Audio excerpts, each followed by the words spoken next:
از 25 آگوست سال گذشته ایسی همین همسری من ایسابه که همه یک کمک هزینه مایده میکنم گفته چشمش نواده زده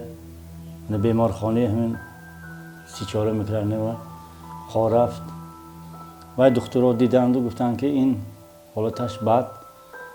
آبالبنسی نو بوده خواه میرانید گفتن اونجا بودیم اونجا رویم این موکده نمیشد گفت این دوشنبه بودن در کار شرایطی چشمشان وزبین آینده و درون به قطعه برفتنش ممکن گفته همیشه مسئولیت های وها دادن ریسپوبلیکانسکی گلازنوی سنتر بوده است همونجا همون وای مسکو اومده دکتر جراحی میکرده است سرگئی اندریویچ گفتن من اصلا که شرایطی زندگیم وزبین بود و من صاحب من 5 نفر فرزند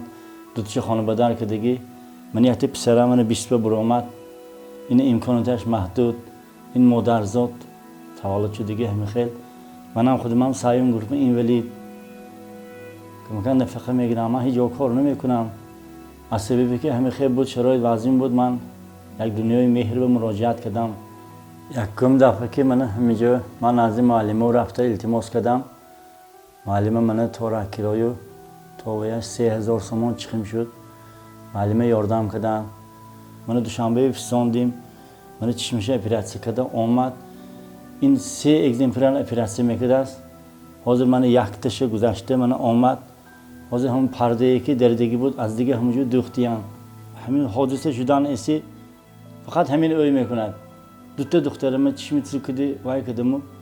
هر دیناش به همون کسبیات مشکور میگود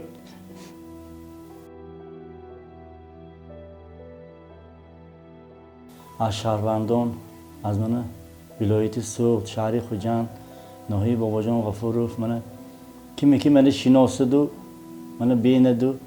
دستی یاری دراز کند من میندار کسب و کار اونو جانی هم باشم خدا برکتیت یک یاردم کنتون همین من چشمش نقش شود